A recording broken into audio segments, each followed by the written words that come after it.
संत आए ब्राह्मण आते हैं, कहते हैं कि अगर बेटा होगा तो बोलेंगे इसकी नौकरी के बारे में बताइए, इसका आगे का क्या भविष्य रहेगा बताइए।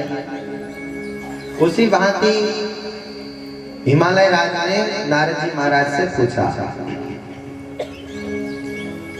नारद जी महाराज ने सुंदर नाम रखा, पार्वती नाम रखा जाता है। आपके हमारे जैसे नाम नहीं है। ऐसी एक नगर में एक भैया थे, उनके दो बेटी थी और एक बेटा था। एक बेटी का नाम था टूटी, दूसरी का नाम था फटी, और जो बेटा था उसका नाम था पंचर।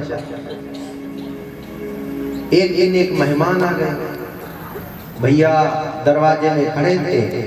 मेहमान को बोले आइए, कहाँ से आए हैं? बहुत दूर हो गई, बहुत दूर से आए हैं, चलो घर में बैठो, कुछ नाश्ता वगैरह करके फिर आगे चाहे चले जाना। मेहमान ने बोला चलो अच्छा है। अंदर गए, अपनी बड़ी बेटी को बोले टूटी चारपाई ले आओ। अब मेहमान को क्या पता कि टूटी बेटी का नाम है। वो सोचने लगे कि ये तो टूटी चारपाई मंगा रहे। मेहमान कहे यार ना ना भैया रहने दो, हम ऐसे बैठ जाएंगे। भैया को क्या पता है, भैया ने सोचा टूटी चारपाई में बैठाएगा क्या, मेरे घर में चारपाई नहीं है। भैया ने सोचा हो सकता है चारपाई में ना बैठते हो। बोले कोई बात नहीं, मैं दरी मंगा लेता हूँ, चटाई मंगा लेता हूँ। बोले फटी चटाई ले आओ। भैया ने बोला ये तो पगला गए हैं, कभी टूटी चारपाई में दिखाते, कभी फटी हुई चटाई में दिखाते हैं। भैया बोले भैया राम राम, हम तो चलते हैं और पानी वगैरह क्या पीना था, आपसे मुलाकात हो गई, चलते हैं।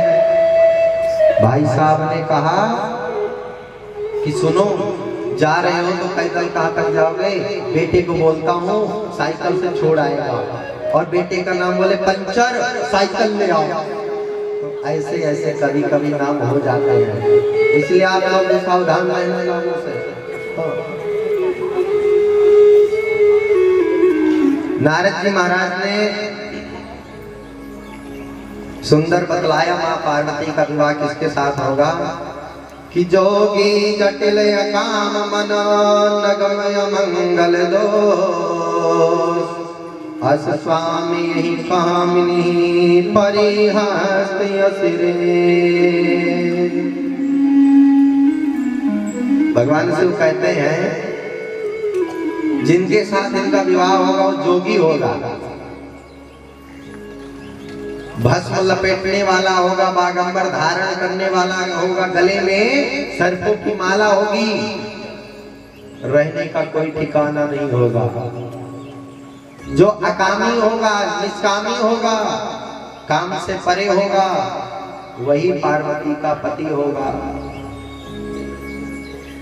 जो शिव से भी परे होगा, शिव तत्व से जो परे होगा, वही पार्वती का पति होगा। हिमालय राज कहने लगे कि ऋषिवर ये जो आप गुण बता रहे हैं, ये गुण तो भगवान शिव में ही है और किसी में नहीं है। नारद जी ने कहा आप सही पहचाने हैं, पार्वती का विवाह शिव जी के साथ ही होगा। जैसी यह बात माता पार्वती की मां सुनती हैं कि मेरे पुत्री का विवाह ऐसे व्यक्ति के साथ होगा कि जिसके यहाँ रहने का ठिकाना नहीं, खाने का ठिकाना नहीं, भस्म लपेटता है, जोगी है, बागंबर पहनता है, अर्धनग्न रहता है। कहने लगी कि ऐसे के साथ मैं अपने पुत्री का विवाह नहीं करूंगा। भरी जंगल में जाकर के आग लगा के मैं अपने पुत्री को लेकर के कूद के मर जाऊंगी, लेकिन विवाह नहीं करूंगी। बहते हुए जल में, समुद्र में डूब करके, गहराई में डूब करके अपने पुत्री के ऊपर पत्थर बांध के उस जल में कूद जाऊंगी, अपने प्राण त्याग दूंगी, लेकिन अपने पुत्री का विवाह नहीं करूंगी। इस नगर को छोड़ करके चली जाऊंगी, अपने पुत्री को लेकर के चली जाऊंगी, लेकिन मैं विवाह अपने पुत्री का ऐसे इंसान के साथ नहीं करूंगी। हर माँ पिता सोचते हैं, 10 बार देखते हैं, एक बार नहीं 10 बार देखते हैं। ऐसा कोई भी माता पिता नहीं है जो अपने पुत्री के लिए अच्छा से अच्छा वर ढूंढते हैं। मैना माँ बहुत ही विलाप करने लगी, रोने लगी, रुदन करने लगी। माँ पार्वती को पता चला। माँ पार्वती आती है, समझाती है माँ को। हिमालय राज भी समझाते हैं। मैना देवी शांत होती हैं, कहते हैं हिमालय राज की अभी तो विवाह की बात नहीं है, क्या पता ये नारद जी झूठ बोल रहे हैं। माताएं हैं जो बता तो वही मान जाती हैं। मैना देवी शांत हो गई। नारद जी महाराज से सुंदर माँ पार्वती मिलती है और माँ पार्वती से नारद जी महाराज बतलाते हैं कि तुम्हारे जो पति हैं होंगे वो शिव ही होंगे और कोई नहीं है। शिव के सिवा तुम्हारे पति और कोई है ही नहीं। माता पार्वती कहती है वो कैसे प्राप्त होंगे। नारद जी महाराज ने गुरु मंत्र दिया। गुरु मंत्र प्राप्त हुआ।